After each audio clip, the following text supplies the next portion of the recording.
കവിഞ്ഞൊഴുകുന്ന അനുഗ്രഹത്തിലേക്ക് ഒരിക്കൽ കൂടെ നിങ്ങളേവരെയും സ്വാഗതം ചെയ്യുകയാണ്.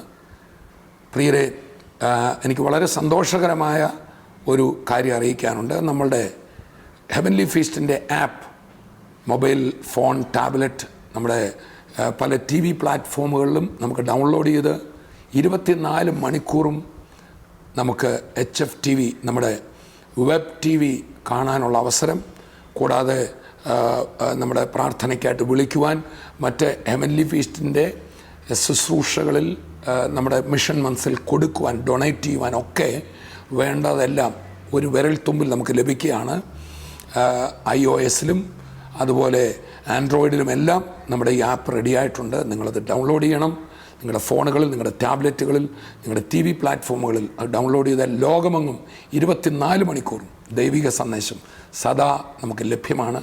സോ എല്ലാവരും അത് യൂസ് ചെയ്യണം. എല്ലാവരും അതിനാൽ അനുഗ്രഹിക്കപ്പെടണമെന്നാണ് ഞങ്ങളുടെ ആഗ്രഹം. ഈ മിഷൻ മന്ത് തീരുമ്പോൾ അങ്ങനെ ഒരു വലിയ കാര്യം ലോകമെങ്ങും എത്തിക്കുവാൻ സാധിച്ചതിൽ ഞങ്ങൾക്ക് അതിയായ സന്തോഷമുണ്ട്. അപ്പോൾ തന്നെ ഡിസംബർ 31, ഇനി ചില ദിവസങ്ങൾ കൂടെ ഉള്ളല്ലോ, നമ്മുടെ അടുത്ത നമ്മളെല്ലാവരും ചേർന്ന് വരുവാൻ കർത്താവിൽ പദ്ധതിയിടുകയാണ്. കർത്താവായ യേശു ക്രിസ്തുവിൻ്റെ വരവ് അതിന് മുമ്പായില്ലെങ്കിൽ, കാരണം അങ്ങനെ ക്രിസ്തുവിൻ്റെ വരവിനോട് സമീപിച്ചതുപോലെ എനിക്ക് സെൻസ് ചെയ്യാൻ പറ്റും. അങ്ങനെ കർത്താവ് അതിന് മുമ്പ് വന്നില്ലെങ്കിൽ ഡിസംബർ 31 കോട്ടയം നെഹ്റു സ്റ്റേഡിയത്തിൽ 2018 നമുക്കൊന്നിച്ച് വരവേൽക്കാം. യേശു കർത്താവിൻ്റെ കൈകളിൽ പിടിച്ചുകൊണ്ട് ഒരു അനുഗ്രഹിക്കപ്പെട്ട രാത്രിയായിരിക്കും. വൈകിട്ട് 5:30 നമ്മൾ ആരംഭിക്കുന്നത്. മുന്നമേ വരാൻ പറ്റുന്നവർ വരിക. സീറ്റുകൾ മുമ്പിൽ തന്നെ നമുക്ക് ലഭിക്കും. എനിക്ക് ഉറപ്പുണ്ട് ഗ്രൗണ്ട് മുഴുവൻ ദൈവമക്കൾ കൂടി വരും. നമ്മൾ ഒന്നിച്ച് കർത്താവിൻ്റെ നാമത്തെ ഉയർത്തും.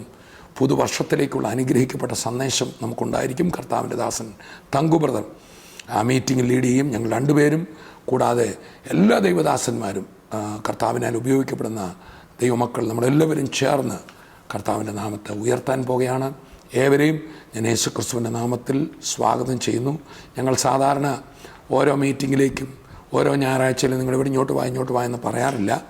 എന്നാൽ ഡിസംബർ 31 ഞങ്ങളെല്ലാവരെയും സ്വാഗതം ചെയ്യാം. കം, നമുക്കൊന്നിച്ച് പുതുവർഷത്തെ വരവേൽക്കാം. കർത്താവ് നമ്മെ അനുഗ്രഹിക്കട്ടെ.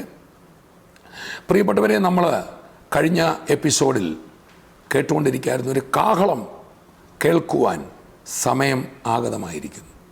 ഇനി ലോകത്ത് സംഭവിക്കാൻ പോകുന്ന ഏറ്റവും വലിയ സംഭവം, ഏറ്റവും അടുത്ത് നടക്കാൻ പോകുന്ന വലിയ സംഭവം, അത് ഒരു കാഹളധ്വനിയായിരിക്കും. That will be a trumpet. അതെ, ഈ കഴിഞ്ഞ ദിവസങ്ങളിൽ അമേരിക്കൻ പ്രസിഡന്റ് ട്രംപ് ചെയ്ത ഒരു പ്രഖ്യാപനം ലോകത്തിൽ മുഴുവൻ ഉറ്റുനോക്കുകയാണ്. ജെറുസലേമിനെ ഇസ്രയേലിൻ്റെ ക്യാപിറ്റലായി പ്രഖ്യാപിച്ച ആ സംഭവം. പ്രിയപ്പെട്ടവരെ, ഈ ക്രിസ്മസ് കാലഘട്ടത്തിൽ, ഈ ഡിസംബറിൽ നിരവധി വാർത്തകൾ, ഒരു ചുഴലിക്കാറ്റ്, അത് നിമിത്തം വന്ന പ്രശ്നങ്ങൾ നമ്മളെല്ലാം കണ്ണീരിലാഴ്ത്തിയിരിക്കുകയാണ്. എനിക്ക് വലിയ വേദനയാണ് ഓരോ ദിവസവും പത്രവാർത്തകൾ കാണുമ്പോൾ. ഉറ്റവർ നഷ്ടപ്പെട്ട നമ്മുടെ സഹോദരങ്ങളുടെ വേദന കാണുമ്പോൾ പലപ്പോഴും ഞാൻ ചിന്തിക്കും, നമ്മൾ പെട്ടെന്ന് ഓർക്കും, നമ്മുടെ ഭവനത്തിലാണ് അതെങ്കിൽ എന്തൊരു പ്രയാസമായിരിക്കും. ഒരു വശത്ത് ഭാരം, ഒരു വശത്ത് വേദന, ഒരു വശത്ത് കാറ്റുകൾ. അതുപോലെ തന്നെ ലോകത്തിൽ സംഭവിക്കാൻ പോകുന്ന ഭീകര സംഭവങ്ങൾ കേൾക്കുമ്പോൾ പ്രശ്നങ്ങൾ മാത്രമേ ലോകത്തുള്ളൂ. അല്ല, there is A good news. നമുക്ക് വേണ്ടി ഒരു കാഹളം, അതെ, നശിച്ച് തകരാൻ പോകുന്ന ഒരു കപ്പലിൽ നിന്ന് ഒരു രക്ഷാ ബോട്ട് വന്ന്, ഒരു ലൈഫ് ബോട്ട് വന്ന് അവിടെ നമ്മളെ രക്ഷിച്ചുകൊണ്ട് പോവുകയാണെങ്കിൽ, ആ തകർച്ചയെക്കുറിച്ച്, തകരുന്ന കപ്പലിനെക്കുറിച്ച് നമ്മൾ എന്തിനാ ഒത്തിരി വേവലാതിപ്പെടുന്നത്? പ്രിയപ്പെട്ടവരെ, ഈ ഭൂമി ഗ്യാരണ്ടി പീരീഡ് തീർന്ന ഒന്നാണ് എന്ന് ദൈവവചനം വളരെ വ്യക്തമായി നമ്മെ പഠിപ്പിക്കുന്നു. പ്രവാചകൻ പറയുന്നുണ്ട്, ഭൂമി പൊടിപിടാ പൊട്ടുന്നു, കിറുകിറ കീറുന്നു, കാവൽ മാടം പോലെ ആടുന്നു. ലോകത്തിലെ പല മതവിശ്വാസങ്ങളും നമ്മൾ മനസ്സിലാക്കുന്നത് ഭൂമിക്കൊരു അന്തമുണ്ടെന്നാണ്. ബൈബിൾ വ്യക്തമായി പറയുന്നു, ഈ ലോകം അവസാനിക്കും. ഇന്ന് നമ്മൾ കാണുന്ന ഈ ഭൂമി തീക്കായി ശേഷിപ്പിച്ചിരിക്കുന്നു. അത് വ്യക്തമാണ്, വളരെ വ്യക്തമായി പറഞ്ഞിട്ടുണ്ട്. അതിലേക്ക് അന്ത്യത്തിലേക്ക് വരുമ്പോൾ, കഴിഞ്ഞ എപ്പിസോഡിലും ഓർപ്പിച്ചു, അന്ത്യകാലത്ത് ദുർഘട സമയങ്ങൾ വരും എന്നറിയുക. ആ ദുർഘടമായ കാലത്തിൽ നമ്മൾ വരുമ്പോഴും അതൊന്നും സാരമില്ല, ഇതൊക്കെ ഇങ്ങനെ പോകുന്ന എന്ന് പറഞ്ഞ് നമ്മളെ അവഗണിക്കാതെ മുന്നറിയിപ്പുകളെ നമ്മൾ കേൾക്കണം. ആ ഓഖി ചുഴലിക്കാറ്റിൽ തക്ക സമയത്ത് നമ്മുടെ പ്രിയപ്പെട്ടവർക്ക് ആ മുന്നറിയിപ്പ് ലഭിച്ചിരുന്നെങ്കിൽ, ചില മണിക്കൂറുകൾക്ക് മുമ്പേ ആ മുന്നറിയിപ്പ് ലഭിച്ചിരുന്നെങ്കിൽ അവരാരും നശിക്കുകയില്ലായിരുന്നു. ഈ തിരുവചനം ഒരു മുന്നറിയിപ്പുമാണ്, ഒരു സദ്വർത്തമാനവുമാണ്. നമുക്കത് നഷ്ടപ്പെടരുത്. സോ ഈ ദിവസങ്ങളിൽ, ഈ ക്രിസ്മസ് കാലഘട്ടത്തിൽ ഒരു വർഷം കൂടെ ക്രിസ്തുമസ് ആചരിച്ച് നമ്മൾ പോവുകയല്ല. ക്രിസ്തുവിനെ, ലോകരക്ഷകനായ ക്രിസ്തുവിനെ, ക്രിസ്ത്യാനിയുടെ ദേവനായ ക്രിസ്തുവിനെ അല്ല, ക്രിസ്തു മതത്തിൻ്റെ സ്ഥാപകനായി അറിയപ്പെടുന്ന ക്രിസ്തുവിനെ അല്ല. അങ്ങനെ ഒരു ക്രിസ്തു, യഥാർത്ഥ ക്രിസ്തുവിന് ഒരു മതവും ഇല്ല. അവൻ മുഴുജനങ്ങളുടെയുമാണ്. മാനവജാതിക്കും തകരാൻ പോകുന്ന ലോകത്തു നിന്നുള്ള രക്ഷയാണ് യേശു ക്രിസ്തു വാഗ്ദാനം ചെയ്യുന്നത്. ആ യേശുവിനെ, ഞാൻ എൻ്റെ ജീവിതത്തിൽ രുചിച്ചറിഞ്ഞ യേശുവിനെ, ഇന്നും ജീവിക്കുന്ന യേശുവിനെ, നമ്മുടെ കണ്ണുനീരൊപ്പുന്ന, ലോകാവസാനത്തോളം നമ്മുടെ കൂടെ ഇരിക്കുന്ന, നമ്മുടെ ചെറിയ കാര്യങ്ങളും വലിയ കാര്യങ്ങളും കൂടെ വന്നിടപെടുന്ന ഒരു നല്ല കർത്താവിനെ, ക്രിസ്തുവിനെ നമുക്കൊന്ന് രുചിച്ചറിയണ്ടേ. സോ ഈ ക്രിസ്തുമസിൽ കുറച്ചുകൂടെ തോരണങ്ങളും കുറച്ചുകൂടെ പടക്കങ്ങളും ഒക്കെ ആയിട്ട് അവസാനിക്കുകയല്ല. അത് നമുക്ക് ഒരു ഘോഷമൊക്കെ ഉണ്ടായിക്കോട്ടെ, ഒരു കുഴപ്പവുമില്ല. പക്ഷേ റിയൽ ക്രൈസ്റ്റ് നമ്മുടെ ജീവിതത്തിലേക്കൊന്ന് വരട്ടെ. കാരണം ലോകത്ത് പലതും സംഭവിക്കുകയാണ്. ആ ട്രംപിൻ്റെ പ്രഖ്യാപനം വന്നപ്പോൾ ലോകം ഉറ്റുനോക്കുകയാണ്. അപ്പോൾ തന്നെ ബൈബിളിലെ പല പ്രവചനങ്ങളും അതിൻ്റെ യഹൂദൻ എന്ന നാഴികമണിയുടെ സൂചി, എനിക്ക് തോന്നുന്നത് ഈ 11:59 എന്നൊക്കെ പറഞ്ഞല്ലോ, 12ലേക്ക് വരാൻ പോവുകയാണ്. ഞാൻ കഴിഞ്ഞ പ്രാവശ്യം ഓർപ്പിച്ചല്ലോ. ആ കാലം, അതിൻ്റെ പ്രവൃത്തി, ഈ ലോകത്തിൻ്റെ ഗതി അതിൻ്റെ അവസാന മണിക്കൂറിലേക്ക് വരുമ്പോൾ ദൈവവചനം പറയുന്നു, നാം ഒരു കാഹളം കേൾക്കുവാൻ പോവാണ്. ഒരു ശുഭകാഹളം. കർത്താവിൽ വിശ്വസിക്കുന്ന മക്കൾ നാശത്തിൽ നിന്ന് വീണ്ടെടുക്കപ്പെടുന്ന ഒരു കാഹളം. അതാണ് ദൈവത്തിൻ്റെ ട്രംപറ്റ്. സോ നമ്മൾ കേട്ടുകൊണ്ടിരുന്ന സന്ദേശത്തിലേക്ക് കടക്കാം. ക്രിസ്തുമസും ട്രംപറ്റും.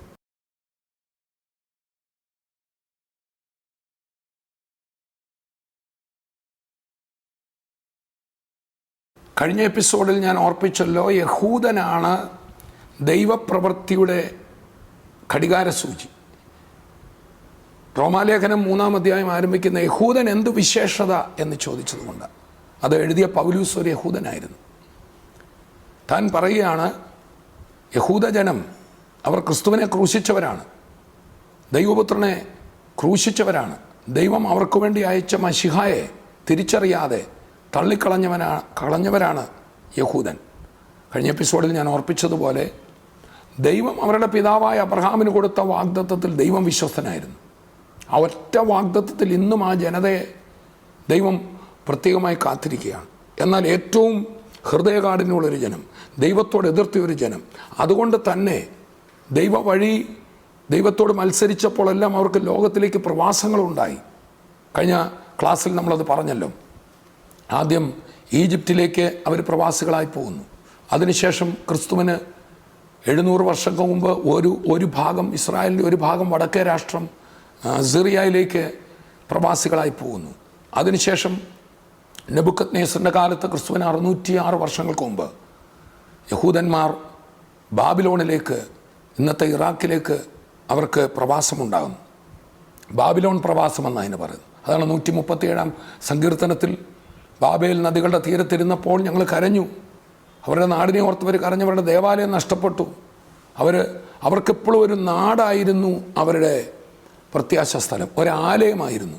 എന്നാൽ യേശുക്രിസ്തു ഈ ഭൂമിയിൽ വന്നപ്പോൾ കർത്താവ് വെളിപ്പെടുത്തി കൊടുത്ത്, ഈ ലോകത്തിലെ ഒരു സ്ഥലത്തിനോ, ഒരു വിശുദ്ധ സ്ഥലത്തിനോ, ഒരു വിശുദ്ധ കെട്ടിടത്തിനോ അല്ല കർത്താവ് പ്രാധാന്യം കൊടുത്ത്. മനുഷ്യരെ, നിങ്ങളാണ് വിശുദ്ധർ, നിങ്ങൾ ദൈവത്തിൻ്റെ മന്ദിരമെന്നും ദൈവത്തിൻ്റെ ആത്മാവ് നിങ്ങളുടെ ഉള്ളിൽ വസിക്കുന്നു. ദൈവത്തിന് പ്രത്യേക കെട്ടിടങ്ങളോടോ ദൈവത്തിന് പ്രത്യേക പുണ്യ സ്ഥലങ്ങളോടോ ഒരു പ്രതിപത്തിയുമില്ല. മറിച്ച് ദൈവം തൻ്റെ ആത്മാവിനെ എൻ്റെയും നിങ്ങളുടെ ഉള്ളിൽ വെക്കുകയാണ്. നമ്മളൊരിക്കലും കെട്ടിടങ്ങൾക്ക് വേണ്ടി തമ്മിൽ തലതല്ലി കയറരുത്. നമ്മളൊരിക്കലും ഒരു സ്ഥലത്തിന് വേണ്ടി അങ്ങോട്ടും ഇങ്ങോട്ടും യുദ്ധം ചെയ്യരുത്. ഒരു മനുഷ്യൻ്റെ വില ഈ ലോകത്തേക്കാൾ വിലപ്പെട്ടതാണ്. ദൈവത്തിൻ്റെ പേരിൽ നമ്മൾ തമ്മിൽ തർക്കിക്കേണ്ട. ദൈവത്തിൻ്റെ പേരിൽ നമ്മൾ തമ്മിൽ കൊലപാതകം ചെയ്യരുത്. മറിച്ച് ഒരു സഹോദരനെ കാണുമ്പോൾ അവനിൽ ദൈവരൂപം കണ്ടുകൊണ്ട്, അതുകൊണ്ടാണ് യാക്കോബ് തൻ്റെ ലേഖനത്തിൽ മനുഷ്യരുടെ ഇടയിൽ ഉണ്ടാകുന്ന കപടഭക്തിയെക്കുറിച്ച് പറയുകയാണ്. ദൈവത്തെ വാനോളം പുകഴ്ത്തി സ്തുതിക്കുകയും ദൈവത്തിൻ്റെ സ്വരൂപത്തിൽ സൃഷ്ടിക്കപ്പെട്ട മനുഷ്യനെ ശപിക്കുകയും, അതെ വേണമെങ്കിൽ നമ്മൾ കൊല്ലും. എന്നാൽ ദൈവത്തെ ഭയങ്കര സ്തോത്രവും സ്തുതികളും ഹല്ലേലൂയായും നമുക്ക് എന്തൊക്കെ വേണമെങ്കിൽ ചെയ്യാം. ദൈവത്തിന് ശരണം വിളികളും സ്തുതികളും ഒക്കെ നമുക്ക് ചെയ്യാം. എന്നാൽ നമ്മുടെ സഹജീവികളെ മതത്തിൻ്റെയും ജാതിയുടെയും ഒക്കെ പേരിൽ നമുക്ക് വെറുക്കുകയുമാവാം. ലോകത്തിലെ ഏത് ഗ്രന്ഥങ്ങൾ നമ്മൾ പരിശോധിച്ചാലും ഭാരതീയമായ ചിന്തകൾ നോക്കി, മനുഷ്യൻ്റെ ഹൃദയത്തിലാണ് ഈശ്വരൻ വാസം ചെയ്യുന്നത്.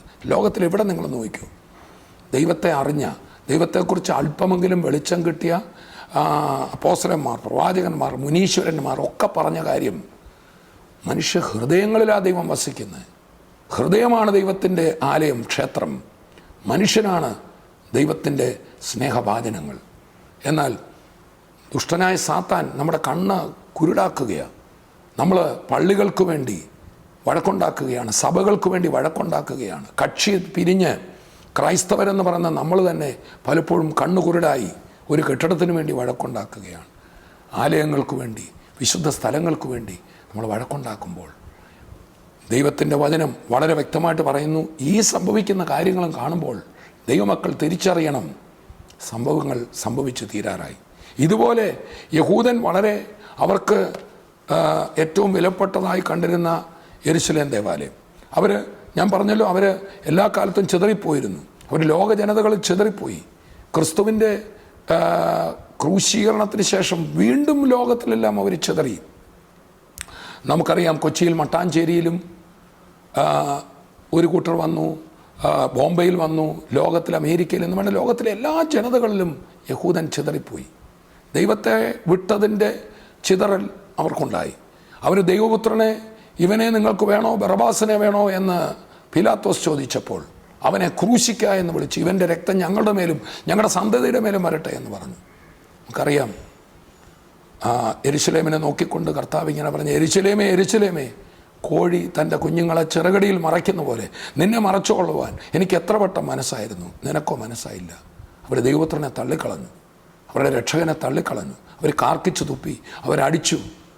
അതുകൊണ്ട് അവർ ലോകത്തിലെല്ലാം ചിതറിപ്പോയി. അവർ പറഞ്ഞു, ഞങ്ങളുടെ തലമുറ തന്നെ ഇത് അനുഭവിക്കട്ടെ. ആ തലമുറ അനുഭവിച്ചു. ലോകരാജ്യങ്ങളിൽ ചെന്നിടത്തെല്ലാം യഹൂദൻ പീഡിപ്പിക്കപ്പെട്ടതുപോലെ ആരും പീഡിപ്പിക്കപ്പെട്ടു. എനിക്ക് വലിയ സന്തോഷമുണ്ട്. നമ്മുടെ രാജ്യമാണ്, ഭാരത രാജ്യമാണ്, അവരെ പീഡിപ്പിക്കാഞ്ഞ ഏകരാജ്യമെന്ന് എനിക്ക് തോന്നുന്നു. നമ്മുടെ കേരളത്തിലെ നമ്മുടെ രാജാക്കന്മാർ അവർക്ക് സ്ഥലങ്ങൾ വിട്ടുകൊടുത്തു, അവർക്ക് പള്ളി പണിയാൻ സ്ഥലം കൊടുത്തു. അങ്ങനെ യഹൂദനോട് വന്നു. അപ്പോൾ തന്നെ യഹൂദൻ്റെ ചിതറലിന് ദൈവത്തിനൊരു പദ്ധതി ഉണ്ടായിരുന്നു. കാരണം ക്രിസ്തുവിൻ്റെ സുവിശേഷം ലോകത്തിലെല്ലാം ചെല്ലുമ്പോൾ, സുവിശേഷകർ ചെന്നപ്പോൾ എല്ലാ സ്ഥലങ്ങളിലും ഓൾറെഡി യഹൂദന്മാർ ചിതറിക്കിടക്കുകയാണ്. അങ്ങോട്ടാണ് ചെല്ലുന്നത്. അപ്പോൾ ക്രിസ്തുവിന് മുമ്പ് തന്നെ ഉണ്ടായ ആ ചിതറലിൽ വിവിധ സ്ഥലങ്ങളിൽ, ആഫ്രിക്കയുടെ വിവിധ സ്ഥലങ്ങളിൽ, യൂറോപ്പിൻ്റെ വിവിധ സ്ഥലങ്ങളിൽ, ഏഷ്യയുടെ വിവിധ സ്ഥലങ്ങളിൽ അപ്പോസ്തലന്മാർ ചെല്ലുമ്പോൾ അവിടെ ഒരു യഹൂദപ്പള്ളി ഉണ്ടോ എന്ന് അവർ നോക്കി. കാരണം യഹൂദൻ അറിയാം ഒരു ഏകദൈവത്തെക്കുറിച്ച്. യഹൂദൻ്റെ ഗ്രന്ഥത്തിൽ എഴുതിയിട്ടുണ്ടൊരു ക്രിസ്തു വരുമെന്ന്. അവിടെ ചെന്ന് ക്രിസ്തുവിനെ പ്രസംഗിക്കാൻ എളുപ്പമാണ്. അതുകൊണ്ടാണല്ലോ പൗലൂസ് തൻ്റെ മിഷണറി യാത്രകളിലൊക്കെ പോകുമ്പോൾ ആദ്യം ഒരു പ്രാർത്ഥനാ സ്ഥലമുണ്ടോ, ഒരു പള്ളിയുണ്ടോ, സിനഗോഗുണ്ടോ എന്ന് നോക്കും. യഹൂദന് ജെറുസലേമിൽ മാത്രമേ ദേവാലയമുള്ളൂ, പുരോഹിതൻ വഴിപാടയാകും. ഇന്നവർക്ക് ദേവാലയം ഇല്ല കേട്ടോ. ജെറുസലേം പ്രഖ്യാപനത്തിൽ വലിയ വലിയ കാര്യങ്ങളുണ്ട്. യഹൂദൻ ദേവാലയം പണിയാൻ ഇങ്ങനെ തയ്യാറായി നിൽക്കുകയാണ്. അവർ പുരോഹിതന്മാരെ ഒക്കെ ഒരുക്കി വെച്ചിരിക്കുക. ഇതുവരെ അവർക്ക് ദേവാലയമില്ല. ദേവാലയവും സിനഗോഗും ഉണ്ട്. സിനഗോഗ് എന്ന് പറഞ്ഞാൽ യഹൂദൻ എവിടെയൊക്കെ താമസിക്കുമോ ആ സ്ഥലങ്ങളിൽ അവർക്ക് വന്നുകൂടി പ്രാർത്ഥിക്കാൻ ശനിയാഴ്ച ദിവസങ്ങളിൽ, ശാപ ദിവസങ്ങളിൽ ന്യായപ്രമാണവും പ്രവാചക പുസ്തകങ്ങളൊക്കെ വായിക്കാനുള്ള സ്ഥലമാണ്. അതാണ് കൊച്ചിയിൽ മട്ടാഞ്ചേരിയുള്ളത്. അവിടെ യാഗമില്ല, പുരോഹിതനില്ല, വഴിപാടില്ല, അവിടെ അവരുടെ ഉത്സവങ്ങളില്ല. അവരുടെ 7 ഉത്സവങ്ങൾ, 7 യാഗങ്ങളൊക്കെ നടക്കുന്നത് ജെറുസലേമിലെ ആലയത്തിൽ മാത്രമാണ്. അതിന്നവർക്കില്ല. അതിൻ്റെ കാരണം എൻ്റെ ഒരു ആത്മീയ വശം കൂടെ പറയാം. ഇന്ന് ദൈവത്തിൻ്റെ ആലയം നിങ്ങളാണ്. ക്രിസ്തുവിൽ വിശ്വസിച്ച പരിശുദ്ധാത്മാ ഉള്ളിലുള്ള നിങ്ങളാണ്, ഞാനാണ്, സഭയാണ്. അതുകൊണ്ടാണ് 1 തിമോത്തിയോസ് 3 പറയുന്നത്, ദൈവത്തിൻ്റെ സഭയായ ആലയത്തിൽ നടക്കേണ്ടത് എന്തെന്ന് നിങ്ങൾ അറിയണം. യേശു ക്രിസ്തു തന്നെ മൂലക്കല്ലായിരിക്കെ നിങ്ങളെ, എന്നെയും കർത്താവ് ജീവനുള്ള കല്ലുകളായി ദൈവത്തിൻ്റെ നിവാസമാകുന്ന ആലയമായി പണിതുകൊണ്ടിരിക്കുന്നു. എഫേസ്യ ലേഖനം 2-ാം അധ്യായത്തിൻ്റെ ഏറ്റവും ഒടുവിലത്തെ വാക്യം അത് തന്നെയാണ് പറയുന്നത്. ക്രിസ്തുവേശു തന്നെ മൂലക്കല്ലായിരിക്കെ പ്രവാചകന്മാരും അപ്പോസ്തലന്മാരും എന്ന അടിസ്ഥാനത്തിന്മേൽ നിങ്ങളെ അവൻ പണിതുകൊണ്ടിരിക്കുകയാണ്. ഇന്ന് സഭയാണ് ദൈവത്തിൻ്റെ ആലയം. അതുകൊണ്ടാണ് ഒരു സഭയിൽ വരുന്ന ഒരു വ്യക്തി യേശുവിനെയാണ് കണ്ടുമുട്ടേണ്ടത്. നമുക്ക് നല്ല ആലയങ്ങൾ ഉണ്ടാകുന്ന നല്ലതാണ്, ഒരു കുഴപ്പമില്ല. നല്ല പള്ളികൾ, നല്ല മനോഹരമായ പള്ളികളൊക്കെ ഉണ്ടാകട്ടെ, നല്ലതാണ്. ആരാധിക്കാൻ നമുക്ക് സ്ഥലം വേണം. പക്ഷേ പൗലോസ് ശ്ലീഹ കൊരിന്ത്യരോട് പറയാണ്, നിങ്ങളുടെ മധ്യത്തിലൊരു അവിശ്വാസിയോ ആത്മോരമില്ലാത്തവനോ വന്നാൽ അവിടെ നിങ്ങളുടെ മധ്യത്തിലുള്ള പരിശുദ്ധാത്മാവിൻ്റെ പ്രവർത്തനം കാണുമ്പോൾ, നിങ്ങൾ പ്രവചിക്കുമ്പോൾ, നിങ്ങൾ ഹൃദയ രഹസ്യങ്ങൾ പോലും വെളിപ്പെടുന്ന നിലയിൽ അവിടെ പരിശുദ്ധാത്മാവിൻ്റെ പ്രവചനങ്ങൾ ഉണ്ടാകുമ്പോൾ വന്നവർ പറയും, നിങ്ങളുടെ മധ്യത്തിലാണ് ദൈവം, നിങ്ങളാണ് ദൈവാലയം. ഇന്ന് ദൈവാലയം ഭൗതികമായ കല്ലുകൾ കൊണ്ടല്ല പണിയുന്നത്. ഇന്ന് ദേവാലയം ജീവനുള്ള കല്ലുകളായ നിങ്ങളെയും എന്നെയും കൂട്ടിയാണ് പണിയുന്നത്. ആരാണ് സഭ? ആരാണ് പുതിയ നിയമ ദേവാലയം? അത് ക്രൈസ്തവ മതം എന്നറിയപ്പെടുന്ന ഒരു സംഘടനയല്ല. മറിച്ച് ഒരു മതത്തിലുമില്ലെങ്കിലും യേശു ക്രിസ്തുവിനെ, ദൈവപുത്രനെ ഹൃദയത്തിലേക്ക് ക്ഷണിക്കുമ്പോൾ നമ്മളിലേക്ക് പരിശുദ്ധാത്മാവ്, പഴയ നിയമ ദേവാലയത്തിൽ ഇറങ്ങിയ ഷെക്കൈന അല്ല, അതിലുപരി ദൈവത്തിൻ്റെ ആത്മാവ് നമ്മളിൽ വസിക്കുകയാണ്. ദൈവത്തിൻ്റെ ആത്മാവും അഭിഷേകവും നമ്മളിൽ വരുമ്പോൾ നമ്മുടെ അധരത്തിൽ കൂടെ ദൈവിക സന്ദേശം വരികയാണ്. ഇന്ന് ഞാൻ നിങ്ങളോട് സംസാരിച്ചു കൊണ്ടിരിക്കുമ്പോൾ എൻ്റെ നാവിൽ കൂടി ഒഴുകുന്ന ഞാൻ പഠിച്ച കുറേ കാര്യങ്ങളല്ല, പരിശുദ്ധാത്മാവിൻ്റെ നാവിൽ തന്നുകൊണ്ടിരിക്കുകയാണ്. ലോകരാജ്യങ്ങളിൽ എന്നെ കണ്ടുകൊണ്ടിരിക്കുന്നവരോട് പരിശുദ്ധാത്മാവ് സംസാരിക്കുകയാണ്, ഒരു വലിയ മുന്നറിയിപ്പ് തരികയാണ്. ഇന്ന് കർത്താവിൻ്റെ ദേവാലയത്തിൻ്റെ പണി പൂർത്തീകരിക്കപ്പെട്ടുകൊണ്ടിരിക്കുകയാണ്. അതുകൊണ്ടാണ് ജാതികളുടെ പൂർണ്ണ സംഖ്യ ചേരുവോളം എന്ന് പറഞ്ഞാൽ, ഇന്ന് ലോകത്തിലെ ജനതകൾക്കെല്ലാം യഹൂദൻ യേശുവിനെ കൈവിട്ടു. ജാതികൾക്ക്, ജനതകൾക്ക്, നമുക്ക് യേശുവിലൂടെ പിതാവിലേക്ക്, ദൈവത്തിലേക്ക് വരുവാനുള്ള വഴി തുറന്നു. അതിൻ്റെ അവസാനത്തെ വ്യക്തിയും രക്ഷിക്കപ്പെടുമ്പോൾ, ക്രിസ്തുവിൽ വിശ്വസിക്കാനുള്ള അവസാനത്തെ വിജാതീയ വ്യക്തിയും കർത്താവിലായി കഴിയുമ്പോൾ അവസാനം വരും, കർത്താവിൻ്റെ കാഹളം ധ്വനിക്കും എന്നാണ് ദൈവവചനം പഠിപ്പിക്കുന്നത്. ശ്രദ്ധിക്കുക, അന്നത്തെ ഭൗതികാലയത്തിൽ ആ യെരൂശലേമിൽ യേശു കർത്താവ് നിൽക്കുകയാണ്. അവർ ആദ്യം ഒരാലയം പണിതു, പിന്നീട് ആലയം അത് പൊളിച്ചുപോയി. മരുഭൂമിയിൽ അവർക്ക് ഒരു സമാപന കൂടാരം ഉണ്ടായിരുന്നു. അതിനുശേഷം ദാവീദിൻ്റെ പുത്രനായ ശലോമോൻ ഒരു ആലയം പണിതു. ആ ആലയം പണിക്ക് ശേഷം നെബൂഖദ്നേസറിൻ്റെ കാലത്ത് നശിച്ചുപോയി. പേർഷ്യൻ രാജാക്കന്മാരുടെ കാലത്ത് മടങ്ങി വന്ന് ഇസ്രായേൽ നെഹമ്യാവൊക്കെ ചേർന്ന്, സെരുബ്ബാബേലൊക്കെ ചേർന്ന് വീണ്ടും ഒരാലയം പണിതു. അതിനുശേഷം അതിന് തകർച്ചയുണ്ടായത് ഹെരോദാവ് പുതുക്കി പണിതു. ആ ആലയത്തിലാണ് നമ്മുടെ കർത്താവ് വന്നത്. എന്നാൽ യേശു ക്രിസ്തു ആ ദേവാലയം വിട്ടുപോകുമ്പോൾ പറഞ്ഞ കാര്യം, ജെറുസലേമിൽ പറഞ്ഞ കാര്യം ശ്രദ്ധിക്കുക. യേശു ദേവാലയം വിട്ടുപോകുമ്പോൾ ശിഷ്യന്മാർ അവന് ദേവാലയത്തിൻ്റെ പണി കാണിക്കേണ്ടതിന് അവൻ്റെ അടുക്കൽ വന്നു. അവനവരോട്, ഇതെല്ലാം കാണുന്നില്ലയോ? ഇടിഞ്ഞു പോകാതെ കല്ലിന്മേൽ കല്ലിവിടെ ശേഷിക്കയില്ല എന്ന് ഞാൻ സത്യമായിട്ട് നിങ്ങളോട് പറയുന്നു എന്ന് പറഞ്ഞു. അവൻ ഒലിവുമലയിൽ ഇരിക്കുമ്പോൾ ശിഷ്യന്മാർ തനിച്ചവൻ്റെ അടുക്കൽ വന്നു. അതെപ്പോൾ സംഭവിക്കും കർത്താവേ? ഈ യെരൂശലേം ദേവാലയം എപ്പോൾ ഇടിയും എന്നും നിന്റെ വരവിനും ലോകാവസാനത്തിനും അടയാളം എന്ത് എന്നും പറഞ്ഞു തരണമെന്ന് അപേക്ഷിച്ചു. അതിന് യേശു ഉത്തരം പറഞ്ഞത്, അതിന് കർത്താവ് പറഞ്ഞ ഉത്തരം മത്തായി 24, മർക്കോസ് 13, ലൂക്കോസ് 21, ഈ 3 വേദഭാഗങ്ങളിലും കർത്താവിൻ്റെ വരവിന് മുമ്പായി നടക്കുന്ന കാര്യങ്ങൾ പറയുന്നുണ്ട്. അപ്പോൾ ഈ ട്രംപിൻ്റെ ജെറുസലേം പ്രഖ്യാപനം വരുമ്പോൾ ഓർത്തോണം, അവരാ വിലാപ മതിലിൽ യഹൂദൻ ഇങ്ങനെ തലയിടിച്ചിപ്പോഴും പ്രാർത്ഥിച്ചുകൊണ്ടിരിക്കുക. അവരുടെ ദേവാലയം ഇരുന്ന പഴയ ദേവാലയത്തിൻ്റെ മതിലാണെന്നാണ് അതിനെക്കുറിച്ച് പറയുന്നത്. അപ്പം ഞങ്ങളുടെ ആലയം വരണമേ, ആലയം വരണമേ. അവരൊരു ഭൗതിക ആലയത്തിന് വേണ്ടി അവർ തലയിടിച്ച് പ്രാർത്ഥിക്കുക. അത് തന്നെ അവിടെ പ്രശ്നങ്ങളുണ്ടാക്കുക. UN പോലീസ് ചുറ്റും നിൽക്കുകയാണ്. അവിടെ എന്തെങ്കിലും വരുമോ? അപ്പോഴാണ് ട്രംപിൻ്റെ ഈ പ്രഖ്യാപനം. അവരൊരു ആലയം പണിയുമെന്നാണ് തിരുവചനത്തിൽ നമുക്ക് മനസ്സിലാകുന്നത്. എന്നാൽ അതിനു മുമ്പേ കർത്താവ് ഒരു ആലയം പണി തുടങ്ങിയിട്ട് ഇപ്പോൾ 2000 വർഷമായി.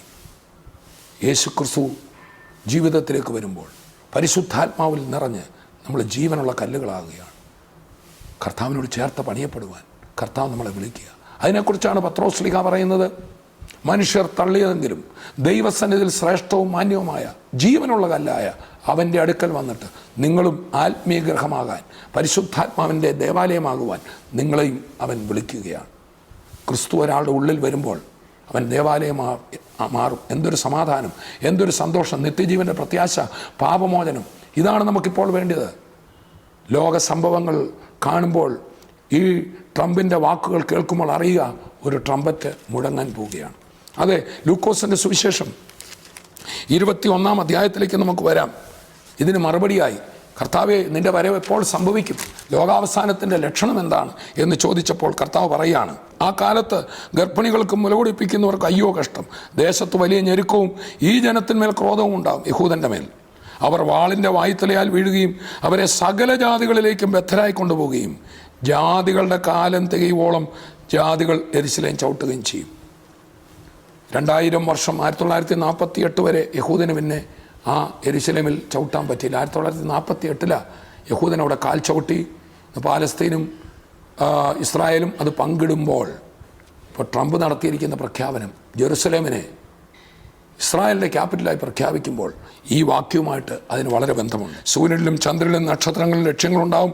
കടലിൻ്റെയും ഓളത്തിൻ്റെയും മുഴക്കം നിമിത്തം ഭൂമിയിലെ ജനതകൾക്ക് നിരാശയോടുകൂടി പരിഭ്രമം ഉണ്ടാവും. ഇന്ന് ലോകത്തിൽ സംഭവിക്കുന്ന കടലിലെ മുഴക്കങ്ങൾ, ഭൂകമ്പങ്ങൾ, പ്രതിസന്ധികൾ, ലോകരാജ്യങ്ങൾ തമ്മിലുള്ള വിഷയങ്ങൾ, രംഗത്തെ പ്രശ്നങ്ങളൊക്കെ കേൾക്കുമ്പോൾ ലോകജാതികൾക്ക് നിരാശയും പരിഭ്രമവും ഉണ്ടാവും. അതല്ലേ നമ്മൾ കണ്ടുകൊണ്ടിരിക്കുന്നത്. ഇന്ന് നമുക്ക് വാർത്തകൾ വായിക്കാൻ കാത്തിരിക്കേണ്ട, പിറ്റേന്നത്തെ പത്രത്തിന് വേണ്ടി കാത്തിരിക്കേണ്ട. ഒരു ദേശത്ത് നടക്കുന്ന പ്രശ്നങ്ങൾ അടുത്ത സെക്കൻഡിൽ വാട്സാപ്പിൽ അതിൻ്റെ ഭീകര ദൃശ്യങ്ങളോടുകൂടെ നമ്മുടെ കയ്യിൽ വരികയാണ്. ഫേസ്ബുക്കിലൂടെ നമ്മുടെ കയ്യിൽ വരികയാണ്. നിരാശയും പരിഭ്രമവും പെട്ടെന്നാണ് നമുക്കുണ്ടാകുന്നത്. ഒരു ദിവസം പോലും കാത്തിരിക്കേണ്ടാത്ത ഒരു സ്ഥിതിവിശേഷം.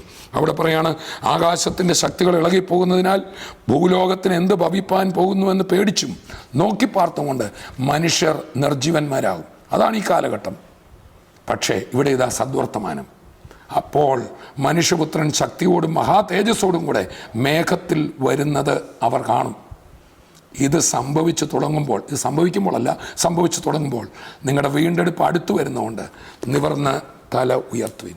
ഒരു വശത്ത് പരിഭ്രമം, ഒരു വശത്ത് സന്തോഷത്തിൻ്റെ തല നിവർത്തലുകൾ സംഭവിക്കുകയാണ്. ഇന്നെ കേൾക്കുന്ന എല്ലാവരോടും ഞാൻ പറയട്ടെ, ഈ മുന്നറിയിപ്പ് നമ്മൾ അവഗണിക്കരുത്. അതെ, ഈ ക്രിസ്മസ് കാലഘട്ടത്തിൽ ഒരു യഥാർത്ഥ ക്രിസ്തുവിൻ്റെ ജനനം നമ്മുടെ ഉള്ളങ്ങളിൽ സംഭവിക്കട്ടെ. യേശുവിനെ ഹൃദയത്തിലേക്ക് ക്ഷണിച്ചാൽ നമ്മുടെ പാപങ്ങളെല്ലാം ക്ഷമിക്കപ്പെടും. നമ്മുടെ പാപത്തിന് വേണ്ടി നമ്മൾ എന്ത് പരിഹാരം വരുത്തും? നമ്മൾ എന്ത് ചെയ്യും? നമ്മുടെ പാപങ്ങൾ മുഴുവൻ കർത്താവ് പരിഹരിക്കും. നിത്യജീവൻ്റെ പ്രത്യാശ തരും. സമാധാനവും സന്തോഷവും കൊണ്ട് നിറയ്ക്കും. പ്രതിസന്ധികൾ നിറഞ്ഞ ലോകത്ത് നമ്മൾ ജീവിച്ചേ ഒക്കത്തുള്ള. കർത്താവിൻ്റെ വരവ് താമസിച്ചാൽ ജോലി ചെയ്യണ്ടേ, മക്കളെ വളർത്തണ്ടേ? ഈ വർഷമാണോ, അടുത്ത വർഷമാണോ, 10 വർഷം കഴിഞ്ഞാണോ, 100 വർഷം കഴിഞ്ഞാണോ കർത്താവ്? നമുക്കറിയില്ല. അവിടെ പ്രതിസന്ധികളുള്ള ലോകത്ത് ജയകരമായി ജീവിക്കാനും കർത്താവ് നമ്മെ സഹായിക്കും. ഞാനോ ലോക അവസാനത്തോളം എല്ലാ നാളും നിങ്ങളുടെ കൂടെയുണ്ട്. എൻ്റെ യേശു ജീവിക്കുന്നത് കൊണ്ട് ഞാനും ജീവിക്കും. Because he lives I can face tomorrow. പ്രശ്നങ്ങൾ എന്തും വരട്ടെന്നേ, ഭയപ്പെടാതെ നമുക്ക് കർത്താവിൽ സമാധാനമുള്ളൊരു ജീവൻ നയിക്കാൻ യേശു വിളിക്കുന്നു. നമുക്ക് പ്രാർത്ഥിക്കാം. പിതാവേ, ഞങ്ങളങ്ങേ സ്തുതിക്കുകയാണ്. ഞങ്ങളെ കേൾപ്പിച്ച വചനം കർത്താവെ, ലോകത്ത് മുഴുവൻ തിരയിളക്കങ്ങളും ഭീതികളും പ്രയാസങ്ങളും ഭയവും വരുമ്പോഴും നിൻ്റെ സ്നേഹത്തിൻ്റെ സന്ദേശം, ആശ്വാസത്തിൻ്റെ വാക്ക്, ഒരു ലൈഫ് ബോട്ട് വരുന്നത് പോലെ, മുങ്ങിത്താഴുന്ന കപ്പലിൽ നിന്ന് രക്ഷിപ്പാൻ ഒരു ലൈഫ് ബോട്ട് വരുന്ന പോലെ, രക്ഷകനായ യേശുവേ അങ്ങേക്കായി സ്തോത്രം. ഈ കർത്താവിൻ്റെ സന്ദേശം തിരിച്ചറിയുവാൻ ഹൃദയങ്ങളെ തുറക്കണമേ. ലോകരാജ്യങ്ങളിൽ അനേകർ കർത്താവിനെ അറിയട്ടെ. ഒരു വ്യക്തി പോലും നശിക്കരുതേ കർത്താവെ. ഇത് കേട്ടുകൊണ്ടിരിക്കുന്ന ഓരോരുത്തർക്കും കർത്താവിൻ്റെ ആ രക്ഷയുടെ ഉറപ്പ് കൊടുക്കണമേ. മക്കൾക്ക് വേണ്ടി ഞാൻ പ്രാർത്ഥിക്കുന്നു. അപ്പോൾ തന്നെ കർത്താവെ, ഈ ലോകത്തിലെ ഒത്തിരി പ്രതിസന്ധികൾ ഞങ്ങൾക്കുണ്ടല്ലോ. നിൻ്റെ വരവിന് മുമ്പായി ഞങ്ങൾ ഓരോ ദിവസവും ജീവിക്കുമ്പോൾ ഞങ്ങൾ നേരിടേണ്ട ഒത്തിരി കാര്യങ്ങളുണ്ട്. ഭീകര പ്രശ്നങ്ങളുണ്ട്. കുഞ്ഞുങ്ങളെ പഠിപ്പിക്കണം, ഞങ്ങളുടെ സാമ്പത്തിക വിഷയങ്ങളുണ്ട്, ജോലി കാര്യങ്ങളുണ്ട്, ഒരു ജോലിക്ക് വേണ്ടി തേടിപ്പോകേണ്ടവരുണ്ട്, ഒക്കെ ഉണ്ടല്ലോ കർത്താവെ. അവരെല്ലാം കർത്താവിൻ്റെ കൈകളിൽ ഏൽപ്പിക്കുകയാണ്. യേശു ക്രിസ്തുവിൻ്റെ നാമത്തിൽ രോഗികളായിരിക്കുന്നവർക്ക് വേണ്ടി അടിയൻ പ്രാർത്ഥിക്കുന്ന കർത്താവെ, ഈ നിമിഷം തന്നെ രോഗശക്തികൾ വിട്ടുമാറട്ടെ, പൂർണ്ണ സൗഖ്യമാകട്ടെ. കരം നീട്ടതിനായി സ്തോത്രം. യേശുവിൻ നാമത്തിൽ തന്നെ ആമേൻ, ആമേൻ, ആമേൻ. യേശു വേഗം വരുന്നു. അതിനായിട്ട് ഒരുങ്ങുക. അപ്പോൾ തന്നെ യേശു വരുന്നെന്നും പറഞ്ഞ് ഇവിടുത്തെ ഉത്തരവാദിത്തങ്ങളിൽ നിന്ന് മാറി ഒരു മലയിൽ മാറിയിരിക്കുന്ന ഒരു ജീവിതവും അല്ലല്ലോ ക്രിസ്തു വിഭാവനം ചെയ്തത്. നിങ്ങൾ ഇനിയും ജോലി അന്വേഷിക്കണം, നിങ്ങളുടെ കുഞ്ഞുങ്ങളെ പഠിപ്പിക്കണം, ഒരു വിദേശത്ത് പോകേണ്ട ആളാണോ നോക്കണം. നമ്മളിവിടെ ചെയ്യേണ്ടതൊക്കെ ചെയ്യണം. നമ്മൾ ഒരു രാജ്യത്ത് പോയാലും അവിടെയും നമ്മൾ അവൻ്റെ സാക്ഷിയാകാനാണ് പോകുന്നത്. സോ കർത്താവിൻ്റെ വരവിനായിട്ട് ഒരുങ്ങാം. ഈ ലോകത്ത് ക്രിസ്തുവിൽ സന്തോഷകരമായ ജയകരമായ ജീവൻ നയിക്കാം. അടുത്ത എപ്പിസോഡിൽ കാണും വരെയും കർത്താവിൻ്റെ കൃപയിൽ നമ്മെ സൂക്ഷിക്കും. I bless you in Jesus name. Amen.